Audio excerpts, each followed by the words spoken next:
Olá, tá curtindo? Vamos conversar com a Jéssica. Jéssica Norberto, divulgadora científica da Fundação CCIERJ e organizadora do livro Acessibilidade em Museus e Centros de Ciências, Experiências, Estudos e Desafios. Ela vai conduzir um bate-papo com alguns autores a respeito da importância da acessibilidade e inclusão na sociedade. Se liga, hein? É um prazer estar aqui participando da FLIR Virtual de 2021. Hoje falaremos de um livro inédito, fruto de um trabalho coletivo de várias instituições.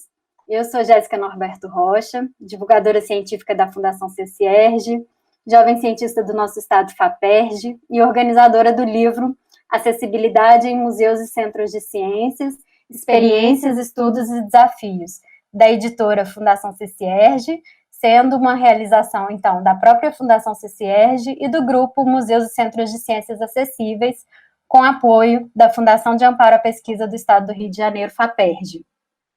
Eu vou fazer uma breve audiodescrição da capa do livro, ainda não oficial. Em breve teremos uma audiodescrição feita por um profissional em audiodescrição e um consultor. Então, essa audiodescrição é uma audiodescrição feita por mim, mas que não sou profissional nessa área. Então, vamos lá. É uma capa com ilustração abstrata, com curvas verticais, como se fossem conexões cerebrais nas cores quentes, vermelho, marrom, rosa, verde, laranja e amarelo. Toda a parte de cima da capa é uma continuidade da imagem, porém ela está estilizada com vários quadrados, como se fossem pixels. No meio da página, alinhada à esquerda, retângulo branco, onde está escrito em verde o título Acessibilidade em Museus e Centros de Ciências, Experiências, Estudos e Desafios. Abaixo, em vermelho, Organização Jéssica Norberto Rocha, no rodapé da capa alinhada à direita, marca da editora Fundação CCIERJ, fim da descrição. Então, eu aproveito aqui para fazer também a minha audiodescrição. Eu sou uma mulher de 32 anos, de pele branca, cabelos lisos, castanhos, na altura do ombro, e que hoje estão presos para trás. Olhos e sobrancelhas castanhas, e estou usando um batom vermelho. Estou usando uma blusa estilo social, com um lado branco e um lado preto. E atrás de mim tem um armário marrom e uma parede bege. Então, dando sequência e iniciando os nossos trabalhos, eu gostaria de agradecer aos autores e autoras aqui presentes, que representam um conjunto de um total de 66 autores de diversas instituições brasileiras, que compõem os 32 capítulos desse livro, né? Esse livro, ele teve como motivação um registro de experiências, estudos e desafios sobre a implementação de acessibilidade em museus, especialmente aqueles destinados a temáticas de ciências. E aqui a gente está entendendo museus como uma ampla gama de instituições, um conjunto de instituições que lidam com a divulgação científica. Então, a gente tem, desde os mais tradicionais museus de ciências, como os museus de história natural, mas até planetários, observatórios astronômicos, zoológicos, parques ambientais. Então, a gente está englobando aí uma esfera bem grande de uma conceituação de museu, né, que a gente está entendendo aqui. Então, nessa conversa de hoje, a gente tem 7 autores e autoras que são referências nas suas áreas de atuação, e a gente vai tratar brevemente de temas gerais para instigar os leitores a baixar gratuitamente nosso livro, que vai ficar disponível tanto no site da Fundação CCIERJ, que é ccierj.edu.br, ou no site do Grupo MCCAC, que é grupo MCCAC, tudo junto.org. Então, por fim, eu gostaria de destacar que estamos também com o desafio de fazer o livro o mais acessível possível. Além dele ser gratuito, teremos a versão em PDF e em HTML com audiodescrição de todas as imagens.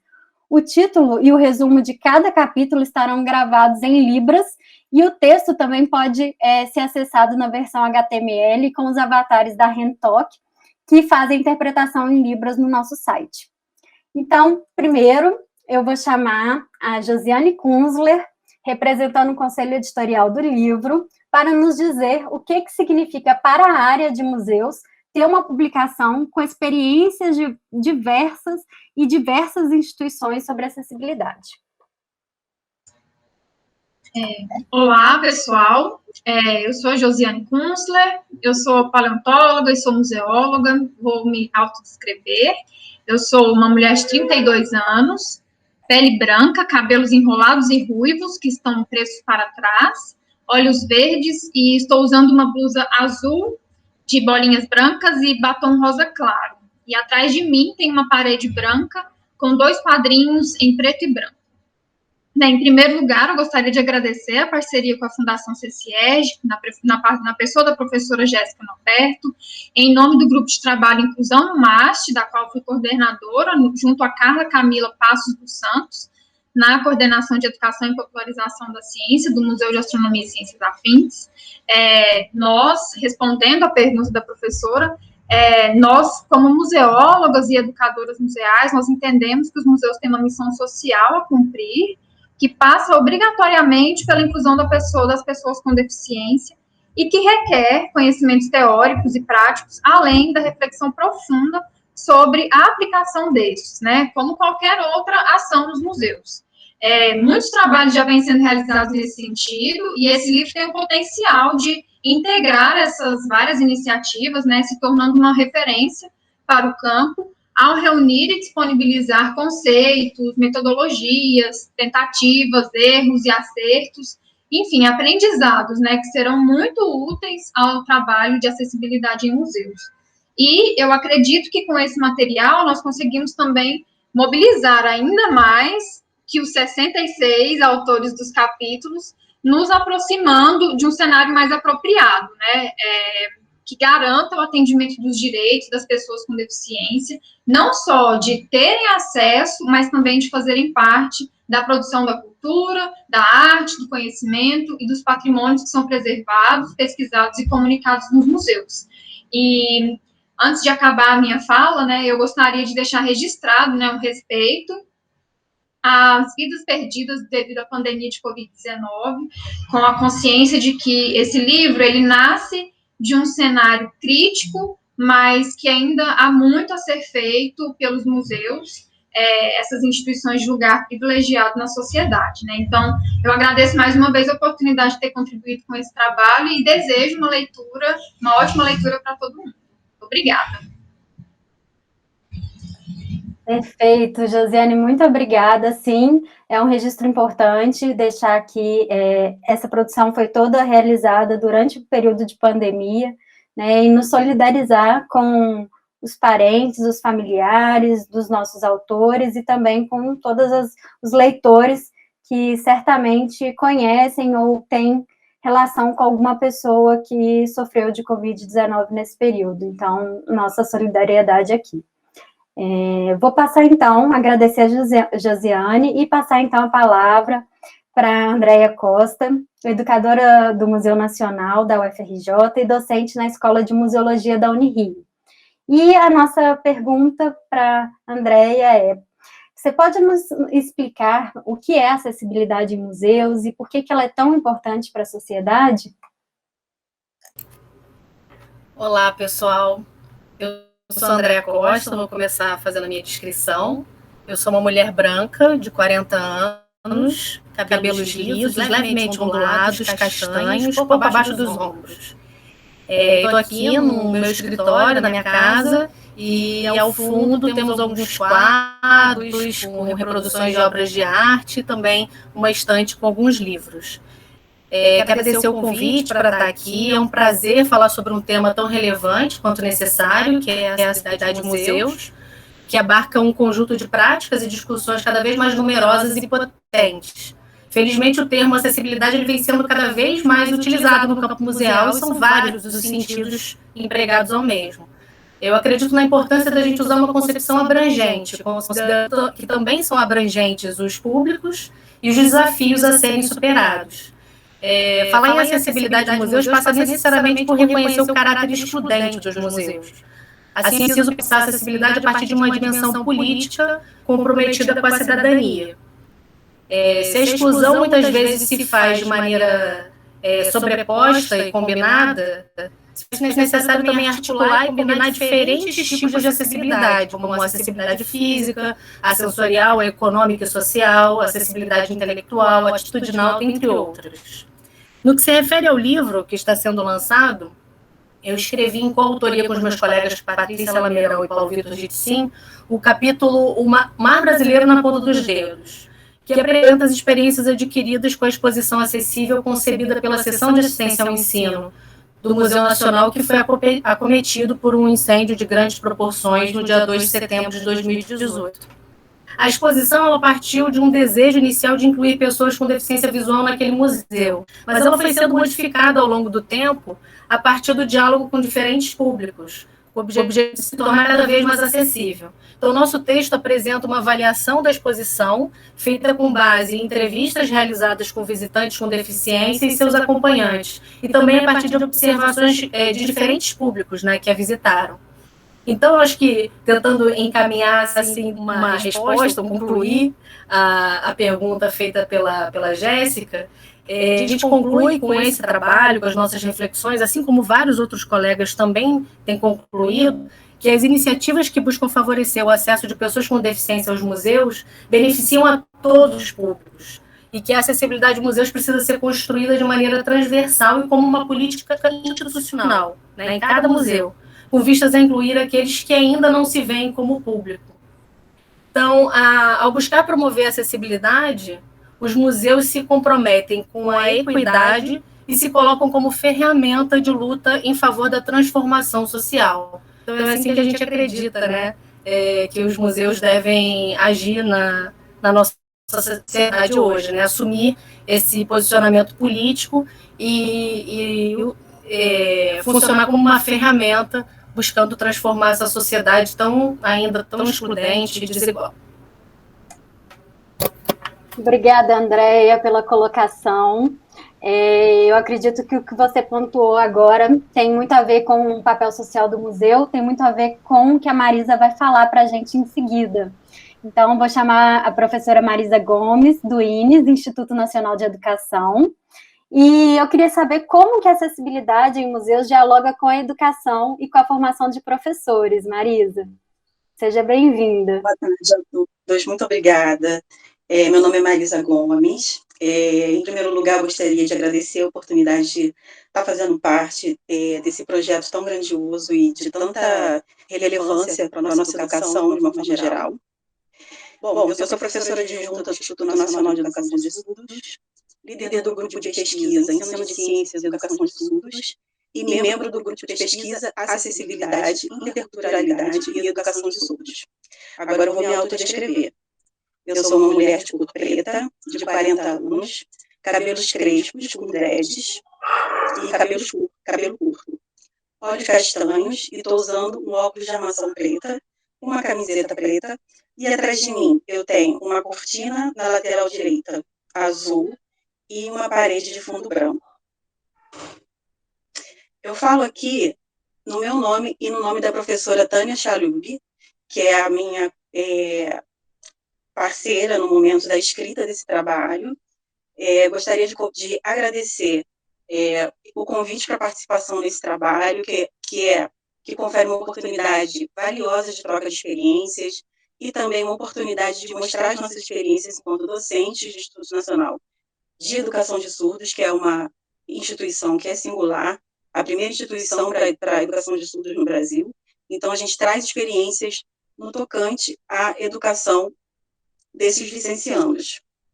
Em resposta à sua pergunta, Jéssica, eu falo de forma sucinta do contexto da educação de surdos e da formação de professores que irão atender a esse público.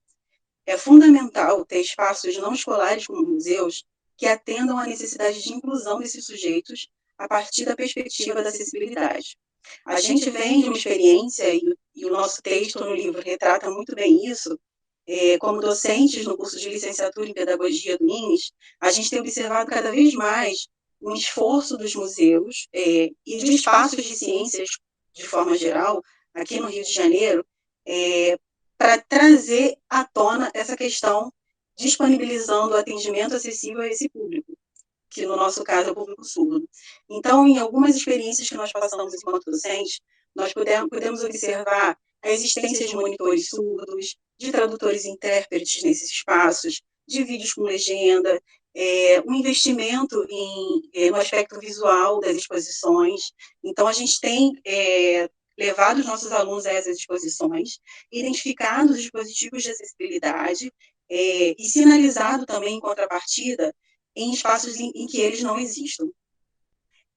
Enfim, a gente percebe que existe essa preocupação, que é uma preocupação social, de incluir e trazer acessibilidade, de dar acesso à informação e contribuir dessa forma com a educação, a inclusão e a formação desses licenciados. Eu acho que é aí que converge essa questão da acessibilidade dos museus e da formação de professores. Ótimo, Marisa. Muito obrigada pelo seu comentário. No final, a gente vai ter alguns minutinhos de bate-papo, então fique à vontade para compartilhar aqui mais alguma coisa com a gente, se desejar, tá bom? Vou convidar, então, o Felipe Monteiro, consultor em audiodescrição, para nos dizer o que, afinal, é a audiodescrição, o que estamos tentando fazer aqui de forma amadora, e como que ela funciona em museus. Por favor, Felipe.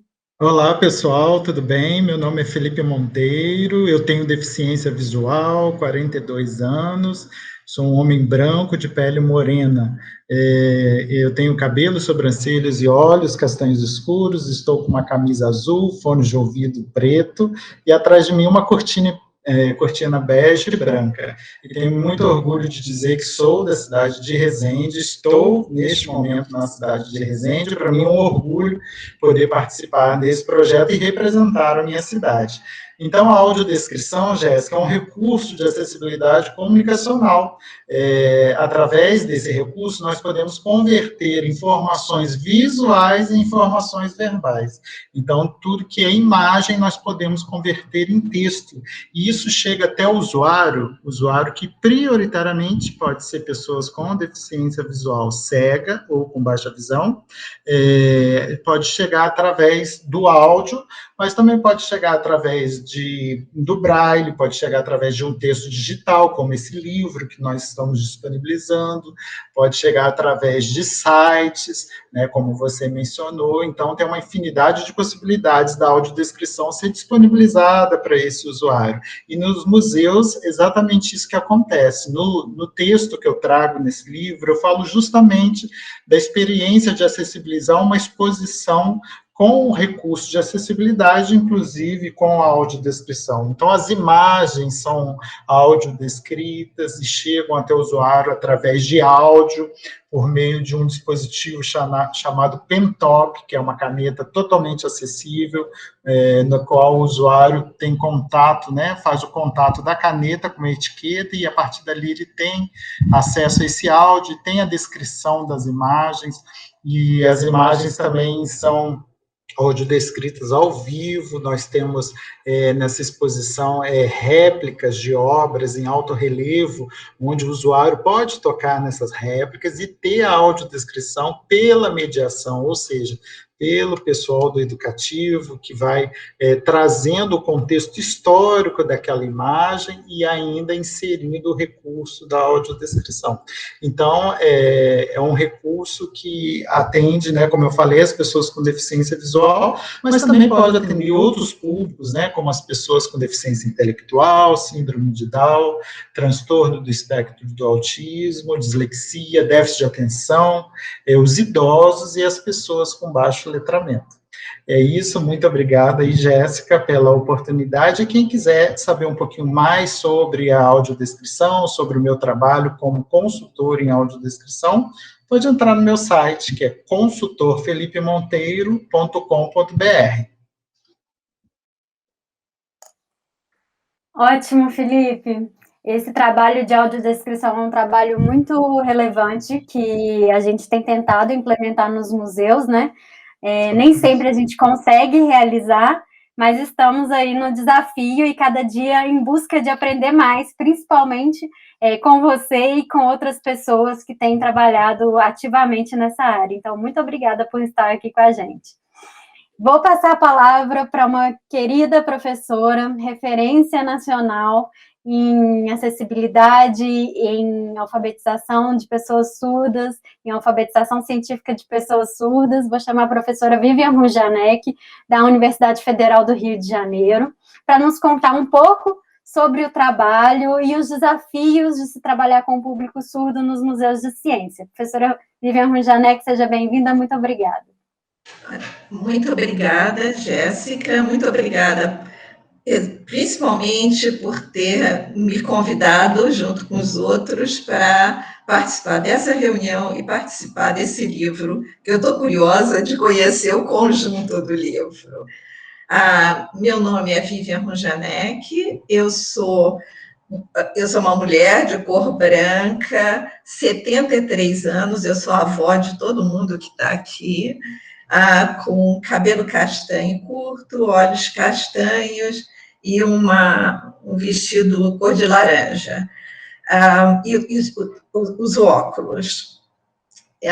Esse momento, em termos de carreira, obviamente, Jéssica aumentou muitas coisas. Eu trabalho na UFRJ, na Universidade Federal do Rio de Janeiro, do Instituto de Bioquímica Médica. Quer dizer, não tem nada a ver com o museu, e diríamos, não tem nada a ver com acessibilidade, mas vocês vão ver que tem, sim. Eu sou professora titular lá, sou da Academia Brasileira de Ciências e cientista do CNPq e do Ciências do Nosso Estado, da FAPERJ. E em 2005, já fazem 16 anos, em paralelo com o meu trabalho de pesquisa e de ensino na UFRJ, eu realmente senti que tinha uma população que não era coberta por nós, que eu estou dizendo, não nós da bioquímica, nós de maneira geral, e que era a população surda. Essa população surda, em termos educacionais, realmente é uma população que é muito pouco abordada no mundo inteiro, hein? Não é uma questão brasileira, não. Nós participamos de várias reuniões internacionais. E, então, nessa época, eu criei o que foi chamado Projeto Surdos, em que visava a integração do surdo na sociedade científica atual e, através disso, o oferecimento de várias carreiras, abrir um pouco o leque do que um indivíduo surdo podia fazer. Entre as várias, a gente pratica uma série de ações dentro do Projeto Surdos, que eu acho que não vem ao caso explicar agora.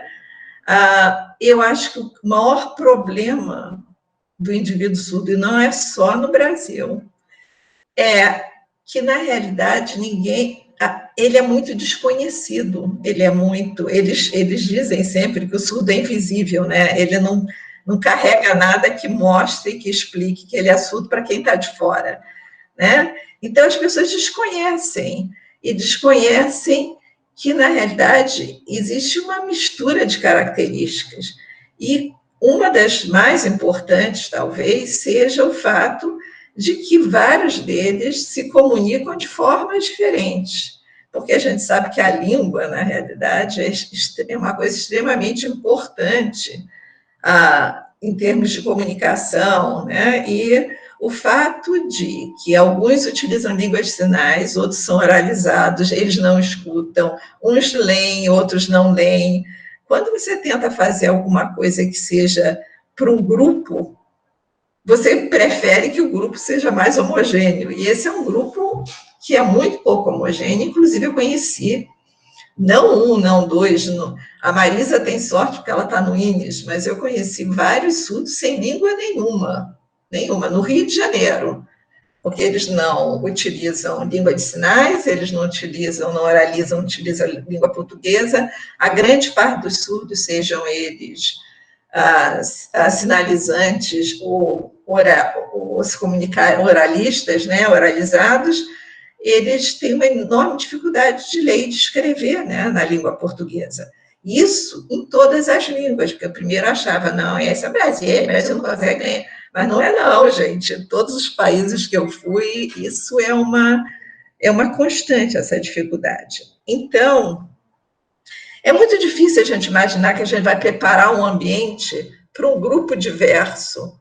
E nós estamos tão acostumados a nos comunicar. Então, isso foi a minha grande preocupação. Então, desde essa época, nós fizemos visitas a vários museus. E o que me preocupa é a visita espontânea. Por que eu, Vivian, bom, agora não com a pandemia, mas sem pandemia, eu posso decidir uma tarde para um museu e um surdo tem que marcar a hora, tem que ser o dia que tiver o intérprete, tiver o mediador. Então, a minha ambição sempre foi buscar uma situação em que um surdo pudesse ir o momento que ele quisesse para o museu. E como preparar isso é uma coisa que a gente tem estudado bastante. A minha maior preocupação na realidade, e meu interesse é formar monitores surdos, porque eu acho que eles compreendem melhor, é muito diferente se encontrar igual, e porque em todo o mundo, e não no Brasil, é o grupo com a menor possibilidade de empregabilidade, vocês sabiam disso? Mas a estatística é uma coisa incrível, como é diferente. As firmas, as empresas escolhem esse, escolhem aquele. Então, imagina você ter um emprego que culturalmente interessante, que seria ser monitor ou educador. Então, por exemplo, no Museu da Manhã tem o Bruno, que é um educador surdo, e o Bruno participou do nosso projeto surdo desde 2005, foi a várias visitas a museus durante esses anos todos, várias coisas, e você vê, ele chegou onde ele queria. E então, a última coisa que eu gostaria de dizer é que, apesar de tudo isso, o meu capítulo do livro é por um outro aspecto, porque eu acho, como Jéssica falou, os museus não são só portas fechadas, paredes e um telhado. Na realidade, reservas biológicas são museus importantíssimos, jardins zoológicos são museus importantíssimos. Então, meu capítulo é a nossa tentativa de formar monitores surdos para reservas biológicas e a surpresa que as pessoas tiveram que pudesse ter algum problema você ser surdo numa reserva biológica. Então, fico suspenso e vocês leem o capítulo quando puderem. Muito obrigada, Jéssica. Obrigada, professora Vivian. De fato, é muito instigante a diversidade de espaços em que as pessoas com deficiência podem e devem atuar, né? Então, essa formação é essencial. E aí, pensando nessa diversidade de espaços, eu vou convidar, então, o professor Guilherme Maranghello, diretor do planetário da Unipampa, no Rio Grande do Sul, quase lá na fronteira, para nos contar um pouco sobre o trabalho de acessibilidade em planetários e observatórios e o desafio dessas experiências, né? E por que dar acesso a planetários é uma ferramenta importante para a sociedade. Guilherme, seja bem-vindo. Olá, muito obrigado pelo convite. Meu nome é Guilherme Maranghello, eu sou um homem branco, ao contrário dos outros, eu não tenho cabelo para audiodescrever aqui, a não ser o pouquinho do cavanhaque que eu tenho no queixo. Eu estou usando, e que já está bem branco, por sinal, eu estou usando uma camiseta azul, e atrás de mim tem uma janela, uma parede clara, e uma ponta do meu armário. Bom, a Universidade Federal do Pampa, ela nasceu já num contexto de inclusão, no contexto de dar acesso ao ensino superior a uma parcela da população que não tinha esse acesso, que estava excluída pelo fato de a gente ter a maior parte das instituições de ensino superior nas grandes cidades do nosso país. Então, no movimento de interiorização das universidades públicas brasileiras, uma delas foi a Unipampa. Então, ela já nasceu imbuída dessa missão de dar acesso.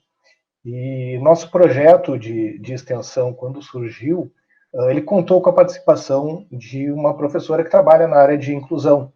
Então, isso também fez com que nossas primeiras atividades já tivessem essa preocupação de dar acesso, de dar acessibilidade a todos, né? E surgiu um planetário. E daí vem o grande desafio, porque é um instrumento essencialmente visual. É um instrumento onde a trilha sonora, a narração, é o que vai dar aquela sensação de quem está realmente viajando pelo universo. E daí surge esse grande desafio, como é que a gente faz isso, gente?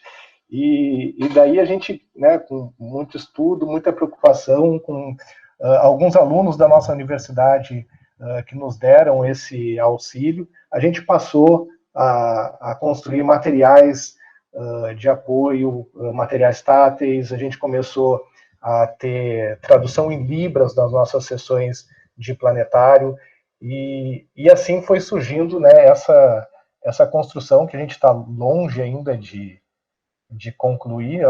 A gente nunca tem ela como conclusa, né? A gente está sempre dando novos passos. Junto nesse capítulo de livro, né, alguns passos são descritos com meus colegas, né, a Amélia Bastos, o Rafael Kimura e a Cecília Irala. E são experiências que marcam a gente, né? Porque se uma ida ao planetário marca, a gente quer que todo mundo tenha essa oportunidade. E quando você chega numa atividade e uma aluna surda te pergunta se tem uma sessão com libras, e você diz que sim, e você vê o sorriso no rosto dela, de puxa vida, eu vou poder curtir isso daqui, você não tem como voltar atrás. Né? É um passo que agora você só dá adiante, não tem como não se apaixonar por esses momentos. Então essa é a nossa missão, né, que nesse momento parece que ficou muito, muito, muito mais claro que tem duas coisas que precisam caminhar juntas e cada vez mais fortes, que é a comunicação e a ciência, e isso é o que o planetário faz. Então, essa é a proposta, né? Levar a comunicação e a ciência para todos. Muito obrigado mais uma vez pelo convite. Obrigada a você, Guilherme. É sempre muito gratificante escutar as experiências que vocês têm aí no Sul, e especialmente na Universidade do Pampa, e que a gente percebe também que as iniciativas estão espalhadas geograficamente no nosso país, que é muito grande, né? Então, assim como o nosso desafio de dar acesso e acessibilidade a públicos diversos, a gente também tem o desafio geográfico, né? Então, muito obrigada pela sua participação, Guilherme. Vou, por fim, chamar a Andréa Spínola, professora da UERJ e coordenadora do curso de Ensino de Ciências do IBRAG, UERJ, para nos contar um pouco como tem sido, então, a acessibilidade nos parques nacionais, nas áreas protegidas, e também, se puder destacar, por que ter acesso a esses espaços e ser incluído nesses espaços é importante para todos. Olá a todos, como a Jéssica falou, sou Andréa Spínola, professora do Instituto de Biologia da UERJ, agradeço o convite em primeiro lugar, sou uma mulher branca de 49 anos, tenho cabelos cacheados, castanhos com algumas mechas mais claras na altura dos ombros, estou vestindo uma blusa sem mangas, preta e branca com alguns desenhos em formato de escamas imbricadas, e estou usando fones pretos. Atrás de mim tem um vaso de cerâmica com uma planta e uma parede branca. Bom, eu sou professora da UERJ há 11 anos, mas antes de ser professora universitária, era professora da educação básica. E uma coisa que eu sempre valorizei foi a utilização dos espaços não formais de ensino, né? A educação não formal. Então, quando cheguei na universidade, não foi diferente, já que eu trabalho formando professores de ciências e biologia.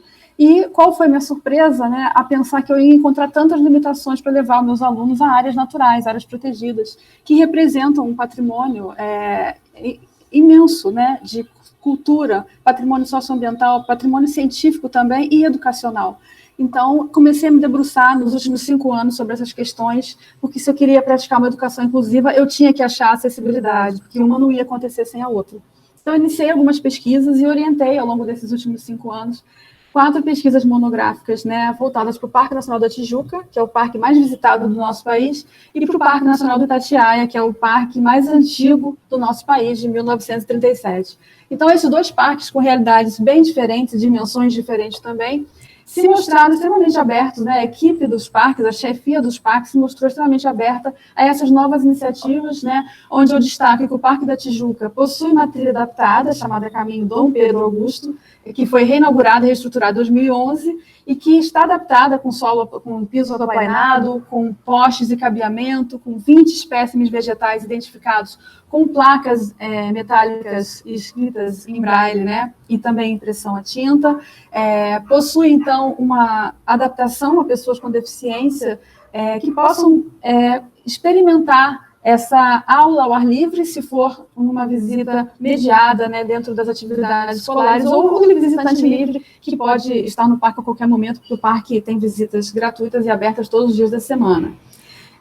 Também fiz uma pesquisa de acessibilidade no centro de visitantes, como a Jéssica falou, por ser um centro de visitantes, é como um museu, e verificamos as adaptações necessárias e levamos os resultados, trouxemos uma pessoa da equipe da gestão ambiental do parque para a banca, inclusive, e o que a gente percebe é muita abertura da parte desses funcionários do parque em relação a essas demandas que nós trazemos. Eles desconheciam a maioria das vezes, mas eles estão abertos a não só nos ouvir, como também a tentar buscar caminhos para essas adaptações necessárias. Sabemos que não é fácil, porque existe um limite de recursos financeiros e limite de recursos humanos também, mas os parques estão abertos. E o do Itatiaia nos surpreendeu demais, que começou em 2016 uma busca pela situação de acessibilidade no museu, que é o centro de visitantes, e após essa pesquisa ampla que eles fizeram, e algumas pesquisas que eu orientei de 2 alunos, chegamos à conclusão de que o parque já tinha a condição, até dentro dos seus próprios servidores, de montar uma coisa mais consistente, que foi o Programa de Inclusão e Acessibilidade, criado, então, em 2017, e o parque, ao longo desses últimos anos, tem feito várias ações, né?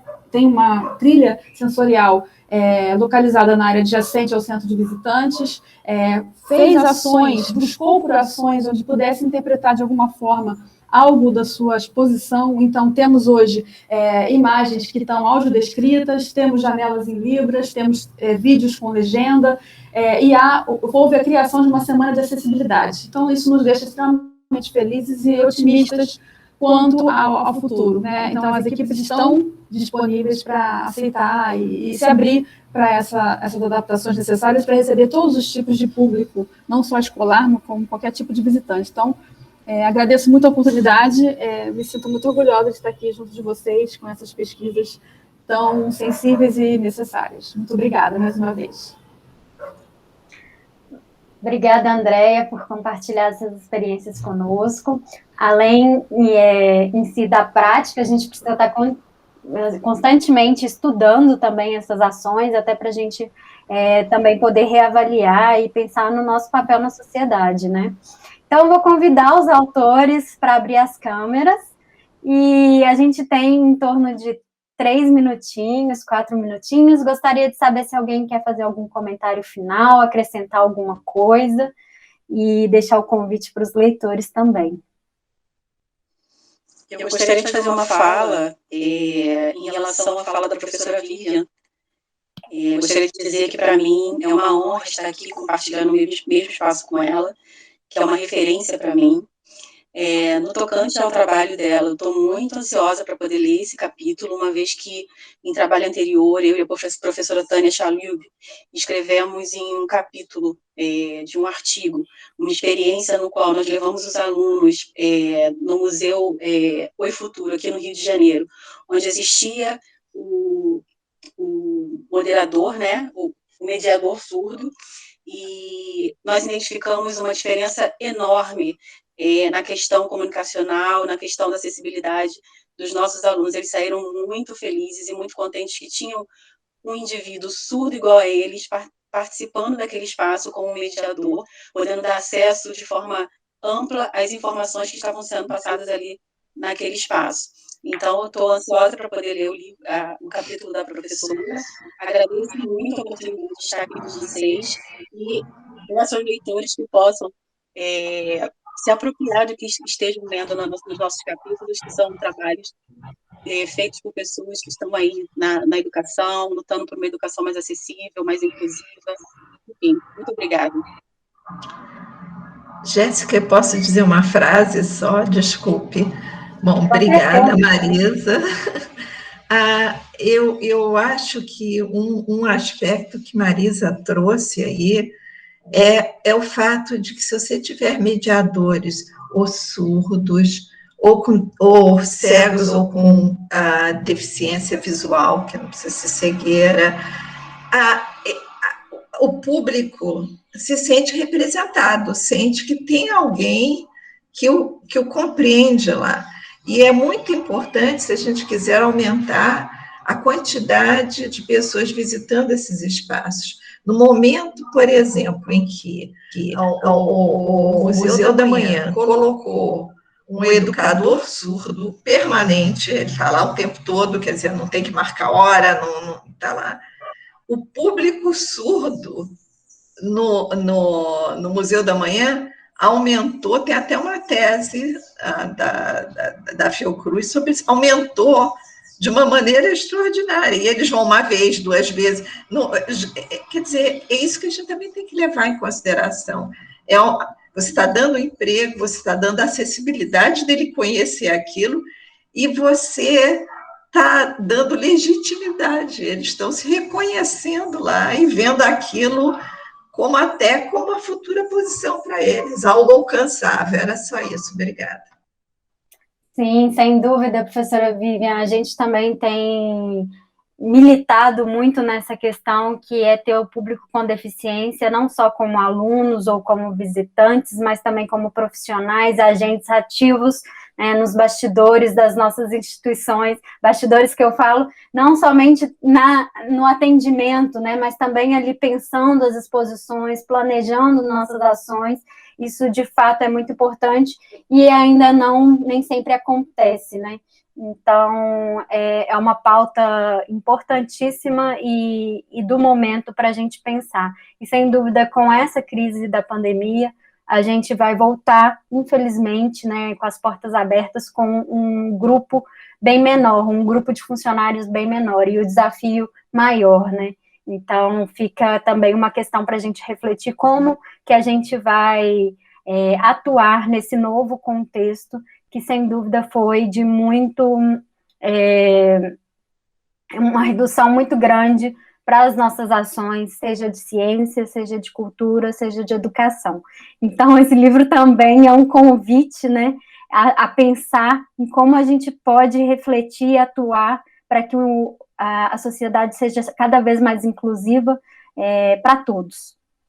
Alguém quer finalizar, falar as palavras finais?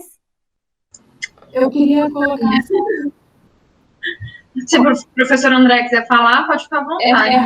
Muito obrigada, bem rapidinho. Eu gostaria de destacar, em forma até de agradecimento, até tem a Marisa aqui, que é professora do INES, que é muito importante que os pesquisadores se aproximem das instituições que trabalham com educação especial, porque existem muitos profissionais que são pesquisadores, além de serem professores, que podem fazer importantes contribuições. Então, no trabalho que eu faço com áreas protegidas, eu me aproximei do Instituto Benjamin Constant e do INES. Então, no INES tem a professora Estela Savelli e Fátima Ferrari, que já foram comigo a campo e que pretendem levar seus alunos surdos a campo, e quem sabe a gente produzir um glossário. E no Benjamin Constant tem a professora Priscila Marques e o professor Aires Conceição, que também estão planejando comigo idas a campo na Floresta Tijuca. A gente até ia fazer em 2020, mas a pandemia nos atropelou. Muito obrigada. Josiane, para finalizar? Posso jogar um minutinho, é só porque eu também tenho um capítulo no livro, né, que a gente traz uma experiência do Museu de Astronomia e Ciências Afins, uma experiência que foi gerada, inclusive, pela situação de pandemia. Então a gente pôde se reunir várias vezes com pessoas com deficiência online, né, para gerar formação para a equipe. Então isso também essa experiência vai estar relatada no livro, e convidar também as pessoas a lerem esse capítulo. Só isso, muito obrigada mais uma vez. Perfeito.